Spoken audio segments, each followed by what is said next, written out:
Hi and welcome to another episode of Ecom at One. And today's guest is Thomas Vosper. Now, Thomas is the CEO and co-founder of Aisle3, a new e-commerce shopping marketplace here in the UK. How you doing, Thomas?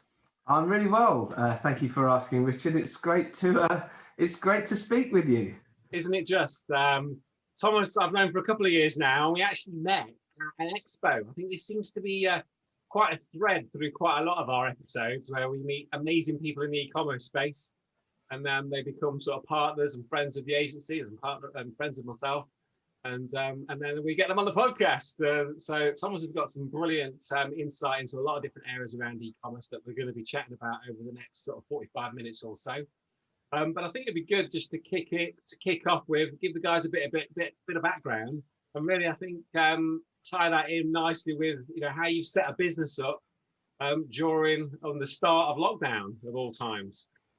Yeah, absolutely. And as you say, I miss the meetings that we have at industry events. I think it's been one of the big parts of a working life that I've really missed over the last few months.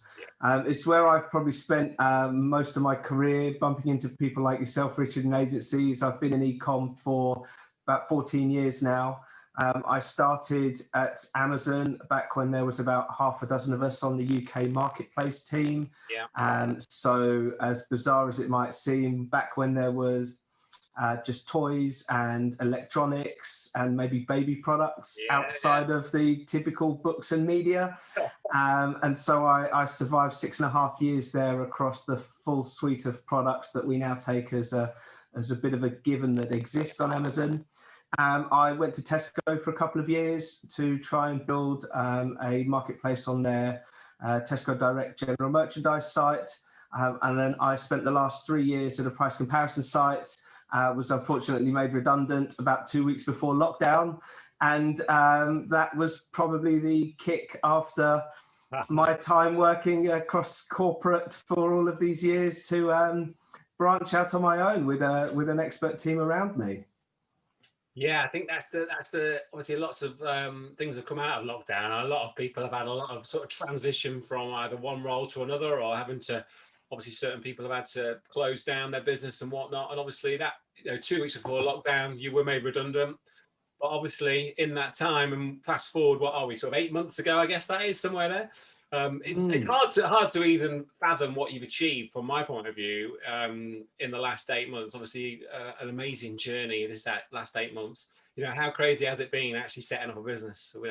What's that been like? Yeah, it's been staggering, really, given the circumstances. I'm quite cognizant of the fact that I'm very lucky to work in an industry that's probably had the least impact around the global pandemic. If anything, as we see, and you'll probably see with your clients, e-commerce is booming for a lot of people, and that's quite hard to kind of stomach when there are so many individuals, particularly in hospitality, that are suffering so much at the moment. But at the same time, I think that my business in part probably exists and has grown at the pace it has because of the difficult circumstances. For a start, I think one of the challenges that I would have growing a business is the idea of finding people to come into an office. I live in Northwest London. I've been based in London for most of my working life, and that in itself is quite a challenge. And so hiring everyone remotely has been a really good opportunity for us as a business to expand our talent pool globally. And so I think it's maybe worth just attributing what we're trying to achieve and what we're trying to solve at Aisle3. And that's why the reach is far and wide in terms of who we're hiring. Firstly, I want to solve two things in e-commerce I think are still broken. And I think although many people will look at the increase of the likes of Amazon and the increased sales for their clients, even during these times, I still think there's two fundamental things that are broken in e-commerce. One of them is the complete aggregation of products where there's more than one person selling a product.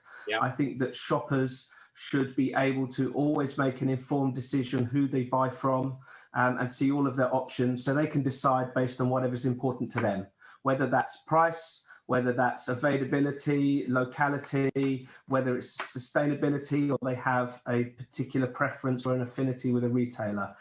I want to make sure every purchase online is made by a shopper who's informed with all of their options. Yeah. Yeah. The second part, which traditional comparison sites also don't do a particularly good job of, is what do you do when it's a unique product and it's a unique retailer and you're bringing that to market? Yeah. How do shoppers even find those products? New products, all those marks. Yeah. Because unless you are throwing £60 million like Huel did at Facebook ads to get found, it's really hard to create that kind of hype and that kind of buzz and just get found by shoppers. And shoppers want to find new products, and retailers and brands want to be found more effectively. So that's why we created Aisle 3, and to solve those two issues. And that meant that I kind of had to extend a talent pool of people across the globe to help that technical challenge, because it's phenomenally difficult to take multiple products from retailers and show them all on one page, so that you as a shopper, if you're looking at a particular pair of trainers, don't need to click out onto multiple tabs to make sure you're getting the best deal. Yeah. Actually, what's also been really interesting though is, and the challenge as well, is we probably live in a bit of a bubble here, certainly in London, in terms of the impact of pandemic and lockdown. But once you expand your workforce globally, for example, our designer was in Denver, so was caught up in the Black Lives Matters riots. Okay. And there's conflict in Armenia, where our head of machine learning is based. Our UX guys in Belarus, which has gone through a lot of political turmoil, and the guys in India have been affected by flooding. So all of this is happening outside of a pandemic, right? It's crazy that there's so much difficulty for people all around the world. Yeah, but it's sort of tech bringing us all together. So Aisle 3, obviously we'll come on to some of the specifics there, but obviously brand new business in March.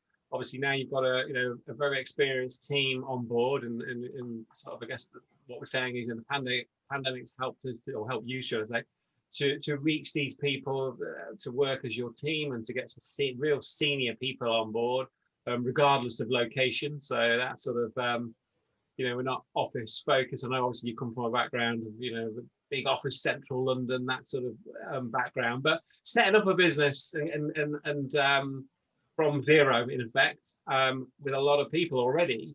I know there's some interesting things that you've been working on around funding, getting that initial funding. And I think the people listening into the podcast, setting up a business, having an idea. Obviously, you've definitely had the benefit of the pandemic in terms of that e-commerce, massive rise of e-commerce, like the Phoenix. I was just looking at Shopify shares again. I mentioned them quite a lot on the podcast, but it's one I did jump on back in March, so that's done me quite well. But yes. E-commerce wise, it's obviously just crazy. But still, you're starting from scratch. In a market that is there's some big players in the market you're in. Getting that initial investment to invest in the people, the technology. Now, what's some of the things you've done, or some of the advice you could give from some of the learnings from that process? Yes, so I suppose the biggest thing is that overnight success takes years.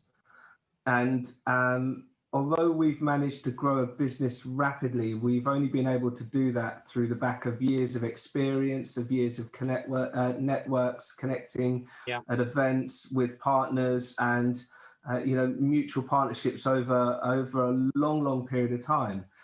And so everything that we've done over the last few months has been a culmination of that, and also a very clear vision that we could articulate right at the start, that we found that we could see as an investable business. We could talk to our network and our friends and family, who are shoppers like the rest of us, and it's a shopper problem we're trying to solve. And they could see that what we were trying to do by combining all of the products and offers in the world into one platform was valuable. And so that was probably all we needed to take the leap of faith to actually fund the business and bootstrap the business before we even talked about external funding. So I think, there are probably a couple of different circumstances that people see when they start a business. One is that they've prepared for years and they've maybe saved up some money, or they've taken a loan out against their house, or they've maybe got some friends or family to support them. Obviously, coming off the back of redundancy, an unexpected sudden redundancy, we didn't have the luxury of that. So I was very lucky to get support from Virgin Startups. They provide unsecured startup loans. It's effectively a personal loan to get the business up and running. So we funded the business with £50,000 worth of startup loans, and used that to very quickly compile a team and a strategy that would be an investable vehicle for industry specialists to invest in and support. Yeah. So it very much took a great deal of stress and a leap of faith to take on that personal debt, to take on this challenge. Yeah. And over the last 8.5 months, I've probably seen countless success stories of fundraising and growth on LinkedIn and social media. And you don't always see that, you know, that's only one of the 100, right? The other 99 failed. You've seen how easy it is on the social media version. Like everything in life. And it all looks incredibly easy, and of course it's not, and it's even more so once you start going out to external investors, because you know, firstly, you need to work very hard to refine your pitch. You need to be very honest when you don't know the answer, and be able to what I kind of refer to a bit of a boxer's feint. Sometimes you'll get asked the question that they probably know the answer to, and it's more to see how you answer it than the actual answer you deliver. You know, I see all of those things that happen, but ultimately you need to make sure that you've got the team, and I've been very lucky to have a team around me who could back my vision and, more importantly, execute on it. So you got the whole sort of ups and downs of investment from you know, I've had a couple of people on the pod who've obviously gone into various sort of localized sort of angel networks, and as you said, the Virgin specific, but ultimately, you know, you're getting in front of people, and it's just, you know, you've got to be ultimately, you've got to be prepared, have that strong confidence, but a very well thought out business plan that, you know what you're talking about. But obviously, when they do ask you something, which they may well do, which is the reality, because that's why they're, you know, they have various interests and whatnot, they'll ask you something that you may not know.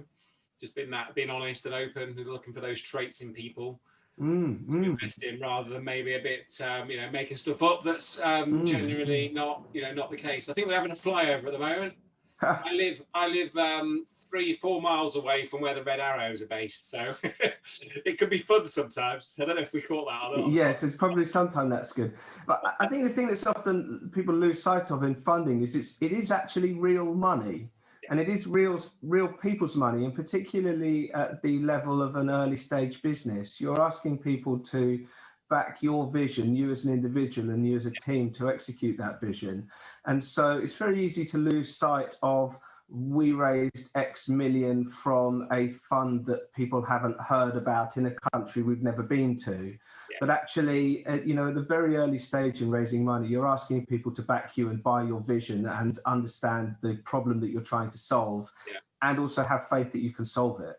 Because it's not, So great work. So obviously you've been in the industry a long time. Well, fairly long. I don't like to say to make you sound 60 or anything, but maybe sound old. That's fine. The last 8.5 months, as exhilarating as they've been, have also aged me considerably. 20 hours a day for 7 days a week for 8.5 months does that. That's also the untold story of founding your own business. First time, isn't it, since we actually had a face-to-face meeting in a coffee shop in Lincoln on the first week of March, or last week of February, somewhere there, wasn't it? And then literally like 2 weeks later, we're in lockdown and you're setting up a business. So it's quite first time we've seen each other on camera like this, isn't it? Or face to face, if you like. Obviously, we've spoken many times, but we've not had a call on Zoom, etc. So obviously seen a lot of things over these years. Obviously, very early days at Amazon, and so obviously seen the progression of that. But what are some of the trends you're seeing at the moment? What are some of the trends that people should be looking out for in e-commerce? Yeah, well, the classic cop-out answer to that is that online is growing, right? I mean, we saw that everything has been growing as people have been moving away from the high street because they haven't been able to go to the high street. And yet, despite the uncertain times, people were still spending online. And then the government took what was probably going to be the biggest Q4 online by some country mile anyway, and put a month's worth of closing the high street to pour more fuel onto that online fire. Yeah. And for the time of us having this discussion on a Tuesday after Black Friday weekend and Cyber Monday, when probably every single advertiser and agency and technology partner has been running around like they're on fire, really, which is probably tactless analogy after the F1 this weekend as well. It's been an absolutely chaotic weekend for people. So I think just sort of taking a step back, some of the trends I've seen happen more generally have probably been some of the similar trends that you saw maybe coming out of the financial crisis. I think that, it's quite easy to look at the number of boxes coming into your house and thinking that Amazon is going to be the big winner in this. I think they almost certainly are going to be the big winner in this. But whilst a lot of agencies and advertisers panicked a little bit and stopped their spend in the first lockdown, I think the businesses that have really accelerated their growth have been the ones that have continued to spend. And I realize that's quite tough. There are a bunch of variables and circumstances that stop people from spending, but that kind of speaks true to what happened during the financial crisis of 2007, 2008, when the businesses that maintained or even increased their advertising spend were the ones that made significantly rapid gains and inroads to their growth. Yeah, so the ones that leaned into the opportunity is what we're saying. Of this extra growth rather than which obviously I think it's just been smart with it, isn't it? Is what we're saying, because it's all right to say, right, well, double your spend. Well, hang on a minute. There's obviously there's areas of the business when we're talking about any e-com store that will be, most of them, it's going to have great opportunity, but at the same time, they've got to change a few things because certain products are no longer needed, or if it's more of a localized element, then you've got to completely pivot, but then lean into that pivot rather than keep doing what you're doing if that thing is not really, proper e-com sort of thing. So yes, I think growing sales is not always the right thing to do when you can't fulfill at the other side, right? Because of, again, maybe there's restrictions because of how you're running your warehouse due to the pandemic. Again, there's a whole bunch of variables that would stop you from wanting to grow your sales. But it was actually a term coined during the financial crisis called the lipstick effect. And that was where what you would expect to happen is that shoppers started to become savvier and started to look for bargains. Whereas actually what happened was they gravitated more towards the brands that they knew and they trusted. So they were gravitating more towards the L'Oreal's. And so that's where the coin lipstick effect comes from.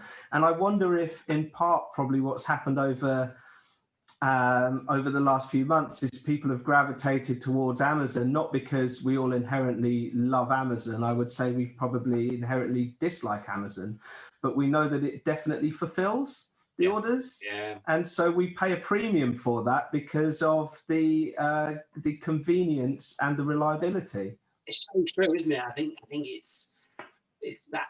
Exactly that. It's they've got this bit where it's just so convenient and so reliable. I think, as my opinion, that it's just so damn easy, isn't it? And that's the trick. We know it's not the cheapest. It's no longer about that. It's just that convenience, reliability, ease, speed. 10 o'clock at night, 8 o'clock in the morning, it's here. And I don't know what the firms do that, but then you've got to log in and set those accounts up. So we'll talk about Amazon more, I think, as we progress through this. So few takeaways there, but I think what I'm keen to understand, obviously these retail trends, and we're going back to this sort of marketplace and sort of aisle 3, and CSS is something I would love to talk to you about. So CSS, it'd be good to explain to the listeners what a CSS is, and why I believe, and you believe, I'm certain, that every retailer should be on a CSS. Yeah, and this speaks true to the trends that we're seeing for retail. You mentioned Shopify earlier, right? We know that marketplace advertisers are now looking at starting their own sites. It's never been easier to do that. And so going into new sales channels, Google Shopping is absolutely something as an e-commerce business you need to be looking at. Yeah. Just to kind of frame a bit of history around CSS, about 3.5 years ago, if you'd have searched for a product on Google, you would have seen the carousel of ads or product listing ads, we call them PLAs, across the top of Google. And every single one of those ads was served by containing products that were in Google Shopping. Yeah. The EU Competition Commission upheld a series of complaints from comparison sites saying, actually, that's an unfair monopoly and we're buried somewhere into the listings. We should be on a level playing field. Yeah. And so that carousel was opened out to other comparison shopping sites.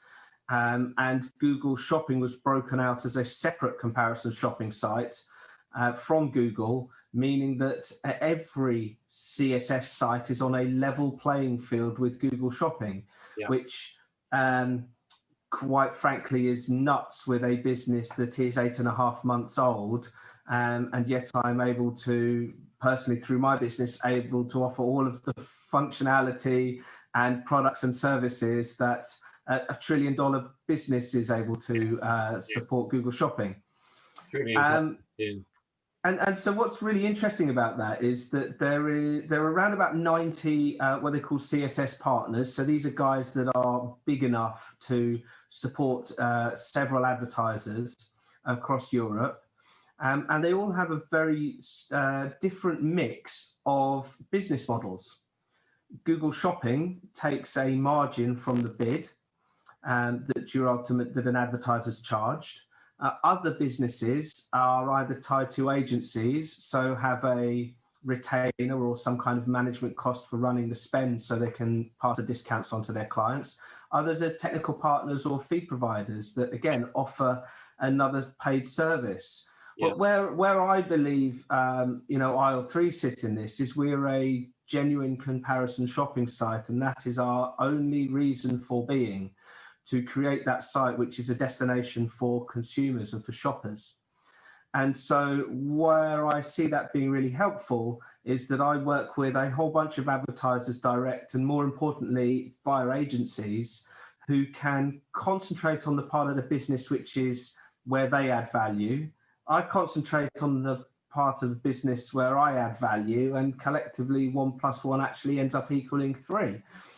And so I think that with a variety of business models out there, and with Google taking a margin, I would implore every agency and advertiser, with me or otherwise, to 100% be running your ads through a comparison shopping service that isn't Google Shopping.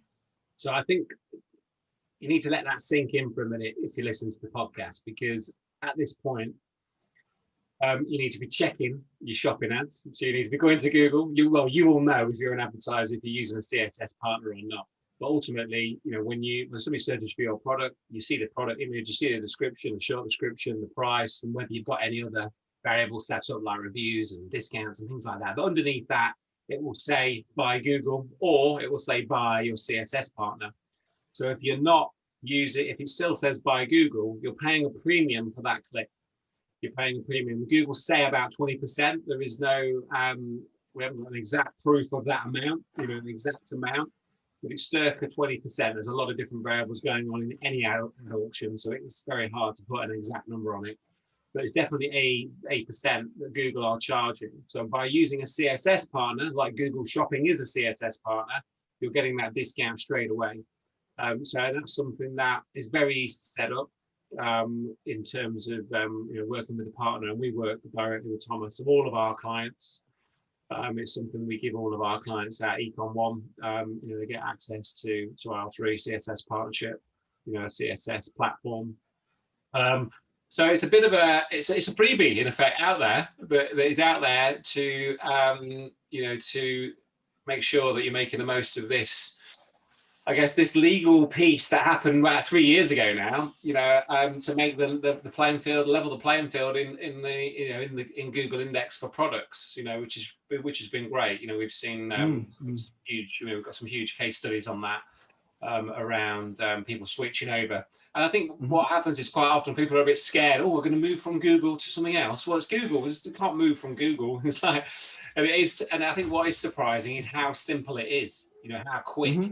And as we know, it can be moved over if you get it on the right day. It can be moved over in 10 minutes, potentially, or half an hour, or maybe a couple of hours. It's quite surprising. I think when you tell people for the first time about it, it's a bit of a, hey, what? You can do what? I think there's an element of good old-fashioned British skepticism when something seems to be too good to be true, and that's understandable. And I agree. It's often very hard to actually see what the discount. There's almost an expectation that I spent £100 and I should see a minus £20 somewhere on my invoice, and it doesn't work like that. But it's what I do know is fact is that Google Shopping does apply a margin, and any ads that run through aisle 3, we don't apply a margin. And I suppose for full transparency on this, the obvious question that I probably get asked more than anything is, what's in this for me? And why do I effectively offer something that everyone else is trying to charge a little bit for through extra ancillary services that I choose to offer as free? And maybe this is the old hippie in me that comes out, but ultimately, I think that if I can continue focusing on my mission that's important for our business, which is building a consumer site for shoppers, and I can offer a value add to all of the people that can help me do that, which is the agencies that can help their clients' businesses grow independent of marketplaces and independent of the big tech businesses, then why would I not be a fan of supporting that and giving them a chance to put some more money back into their business elsewhere at a time when people are being furloughed or losing their jobs, or help them put that money back into their marketing spend so they can grow their business? Yeah. So if you're not using CSS, we can't make it any clearer than that, I think. You need to be. That's our opinion. That's obviously our opinion. We're in the space, but we're in the e-commerce space, agency and sort of, partner of, literally between us, thousands of e-commerce stores. So something that I think, everybody should be on. I completely agree, Thomas, completely agree. We've been running CSS for probably close to 2 years. For our clients, and there is no downside. There is no, and again, we had to take that jump of putting our first client on, and then our second client on. I think, is this too good to be true? No. And then obviously 2 years later, almost, obviously we're still, every week putting clients on, moving them over from Google to you guys. So brilliant. Yes, at the risk of sounding like I might talk about another partner, I'm afraid, Richard, just for confidence, I've over 20 agencies that I work with across CSS. So it's a no-brainer. It's the biggest win in performance marketing.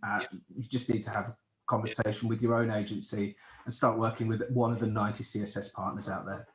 Yeah. There's plenty to go at. Yeah, absolutely. Yeah.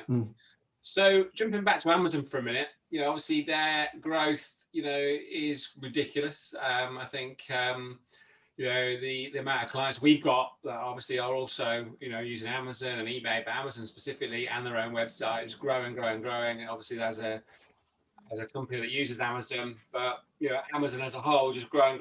What do you see as their threat? What could sort of topple them? What threats are there for them, would you say? Yes, well, they certainly seem like a bit of an unstoppable juggernaut right now, particularly judging by my local delivery guy who's upgraded from a hatchback to a people carrier and just taking the seats out the back.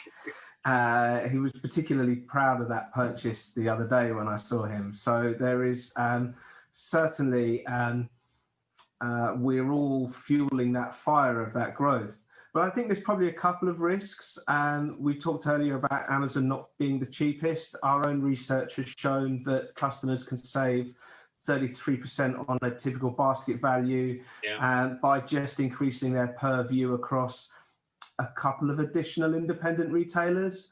And I think that also speaks to the fact that, consumers these days are also looking for more sustainability and, ethical purchases and supporting what's been quite a damaged high street. There's certainly a lot of independents out there that would benefit from our business. And actually, when you take the time to look at their offering, and you consider the fact that you probably don't need a same day or next day delivery, and actually a free delivery in 4 days is perfectly fine, then you can save some money and support an independent business. So I think there's a few things around changing consumer habits. I think the other side of that coin is maybe changing habits with the brands and the retailers. Not everyone is in the enviable position that Nike were in when they walked away from Amazon and decided to have a D2C business. But there are definitely, with the accessibility of Shopify, a very good case for advertisers to start to expand their view. I think everyone saw the risk, or certainly a lot of sellers saw the risk when the global pandemic hit us first time round, and Amazon stopped fulfilling FBA orders for their merchants and chose to prioritize their first party orders. And so I think that kind of groundswell of seller discontent could cause a problem. There's been quite a bit of press, hasn't there? Well, TV. I didn't actually watch it last week. I think my wife was watching it last night. I'm probably on replay or something, but I'll catch up around the sort of Black Friday deals that when you check them, they're not really Black Friday deals, and the various discounts that aren't really discount. I mean, I don't know the detail, but it's definitely a thread of discontent out there, and I think that sustainability piece, that sort of using a independent, family-owned, localized, that piece is obviously on a lot more people's minds than ever now. So there's that leads me into my next question quite nicely, because obviously they're like a juggernaut, as you said. That's a brilliant analogy, but at the same time, there's opportunity from off the back of that, and you alluded to a few bits there, the things that people should be looking at doing to counter that. But what other opportunities do you see off the back of, if you were sort of going to use Amazon to then build a business from, or is there any sort of bits of advice you can give there? Yeah, well, certainly. So we talked about Shopify. We talked about how accessible it is now for sellers to start to spin up their own site, and then if they don't have the capacity in-house to run additional channels and advertising channels, there are plenty of agencies that are very experienced in helping sellers make that leap. I think there's some really useful tools that have become available. I'm really interested to see what happens with what's called Surfaces across Google, which launched in the US in spring, and it rolled out to the UK and wider Europe around about the middle of October. This is effectively putting free Google shopping listings into the shopping environment. I mean, I would say, transparency, I've not been convinced about that so far, but I think it's certainly something that everyone should be exploring. They can get through a trickle. I think the trickle is probably it's like having we've obviously got a bit of experience with that, but it's definitely worth ticking the box on.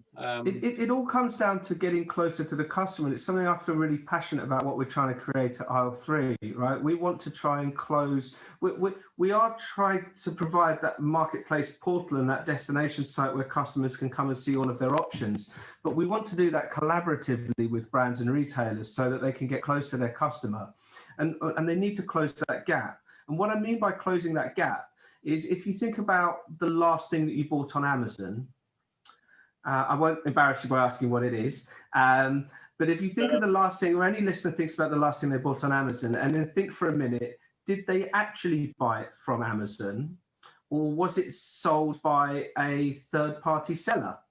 3 meter power cable times 2. Okay, and who sold that? Obviously, I bought it off Amazon. Who it's from, I couldn't tell you. And that's the problem. And that's the challenge. That's why you see, Nike distance themselves. That's why you see sellers try and set up their own businesses, because they've completely lost that connection then. And that's now, you're an Amazon customer. You could have bought that cable, could have come from a factory in China. It could have come from a high street electronics shop. It could have come from anywhere, and you have no idea. You just think it came from Amazon. And so I'm really passionate that when we build Marketplace 3.0, we need to close that gap so that when shoppers are in market and when they're looking for products or they're trying to discover new products, actually you can place the retailer and the brand in front of them at the right time so that it's a good joined up shopping experience. And we want them to interact with because that's the threat. That's where the threat is for Amazon, right? If it's not price, it's going to be based on, the experience that an independent seller can offer and the value that they can offer off their own site. And that's perhaps where, and by the way, that's perhaps where the kind of consumer pressure comes from and the retailer pressure comes from. The bit that we can't kind of go too much into is that obviously we talked about the EU taking action against Google, which created CSS. They have, of course, they've opened up an investigation against Amazon, around their use of sensitive seller information and how all of a sudden they are a third of the world's batteries are sold by Amazon, or a third of the country's batteries are sold by Amazon, right? Which seems to be a strange coincidence. And, without being too down on it, in the midst of a possible global recession and Amazon starting to drop conversations into around the universal basic income at the same time they're reducing their workforce with robots, I wonder how long the EU can tolerate their clever tax schemes when Amazon have the GDP of a small country. Well, okay. So I think there's a lot of takeaways there. If you're listening to this, and you obviously, quite typical for us. Majority of our, not majority, but a lot of our clients, and I think a lot of people that listen to the pod will be heavily reliant on Amazon. I had a conversation the other day. I've got another conversation with them later today, I think, where they're doing about $250,000 a month, I think, through Amazon, about 100 grand through eBay, but about 20 grand through their own website on a monthly basis. So they've got a great business, but they've got no control of that business. That is the way I see it, and they've got no control. And I know even with their own website, there's things that are out of their control, like the Google rankings and AdWords and stuff, but they've got so much more ownership when you've got, that a volume of sales coming through your own asset. You own that asset. That's the thing for me, that you own that asset. You can control a lot that goes on there. You're building a business, where if you're building a business off the back of something else completely, they put their fees up 30%, which is not unknown, or 20%, or whatever that number is, or a category changes, or they decide to muscle in on your category and do their own set of products, which is very well known. That happens a lot. You're a bit screwed, aren't you? So I think. Well, 12 years ago, where did you think most of Amazon's traffic came from? It came from search engines. And so they made a very conscious decision not to create a landlord for themselves in Google, and invested in the whole ecosystem that you have today. And, sellers have to be smart about that themselves. So from my point of view, and I think we're on the same page here, you've got to invest in your own site, your own business, your own, actual store, and if that's getting your hands dirty with Shopify, with ads, with SEO, with social, and that piece, I think as the podcast owner, an agency owner and ex-store owner, I think, I'm super passionate about that. It's all right. These marketplaces are fantastic places to be on, but if you're 100% and that's all you've got, it's a lot less control.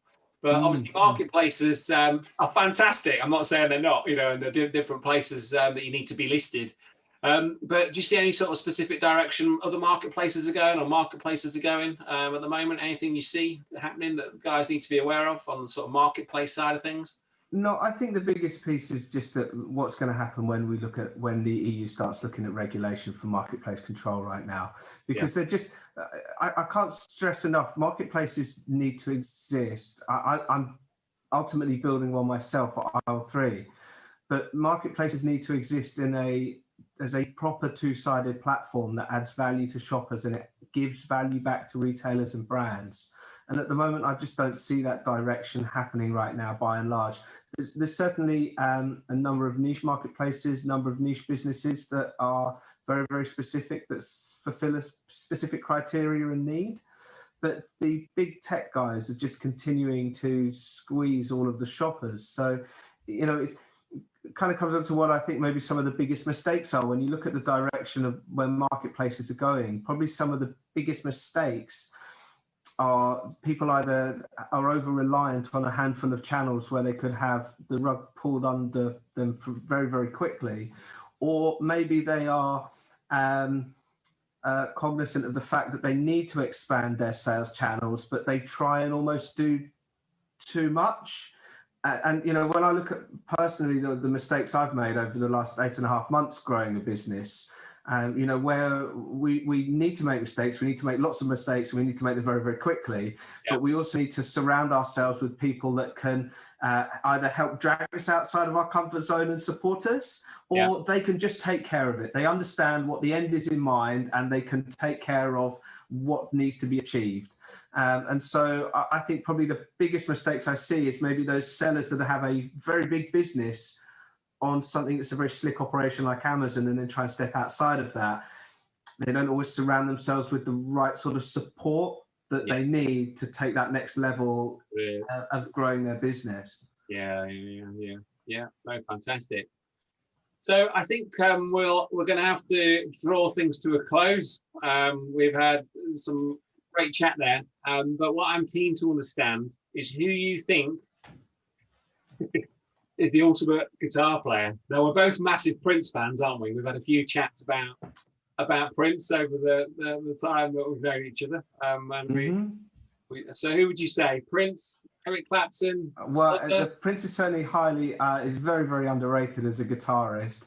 I think, you know, one of the things you asked me about trends, I think it's fascinating, the rise in sales for musical instruments and particularly guitars over the last few months. I mean, certainly we've seen like a rise in like fitness equipment and yoga mats, but the fact that if out of this pandemic we have a whole new audience of people learning to play guitar and flex their creative skills, I think that's a very big positive. I think like most things in my choice in books and films, it's varied and depends on the mood, but you can probably pick the classics of the Hendrixes. You go for probably Hendrix, Clapton, Prince. I would say that Stevie Ray Vaughan, Frank Zappa. And then if you wanted to come to a probably more modern era, it feels like a lifetime away when about 14 months ago, I was with 20,000 people at the O2 watching John Mayer play about a 15-minute version of Gravity, which was sensational. So you're not just giving us one, man, you're giving us a whole range. If we're talking about business, we're already talking about diversifying and making sure that there is a bunch of different things that you're working on at the same time. It's exactly the same with guitars and everything else. Love it. So I like to finish every episode, Thomas, with a book recommendation.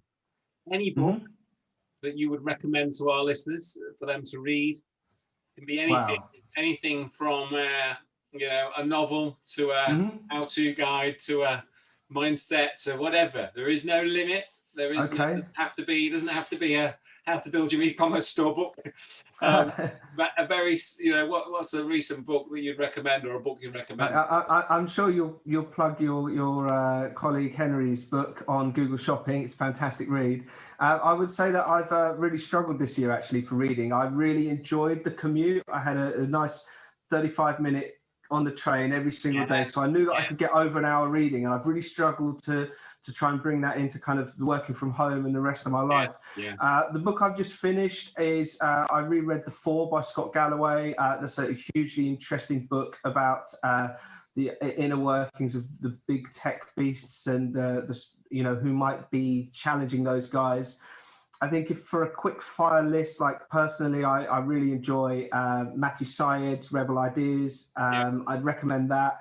Factfulness, You're doing it again then. I asked for one book. Yeah, I'm going to give you a few, right? And by the way, I recommend all of these. They should all be read. Simon Sinek's Start With Why, Carol Dweck's Mindset. Yeah.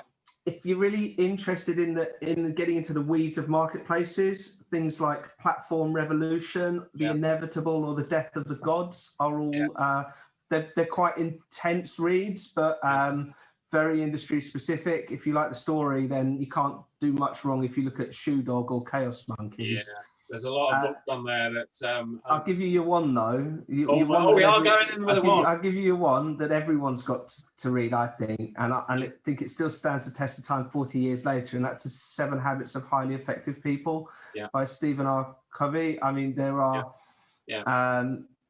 Just as a philosophy in life, in business, in everything, I think even now, it almost all rings true.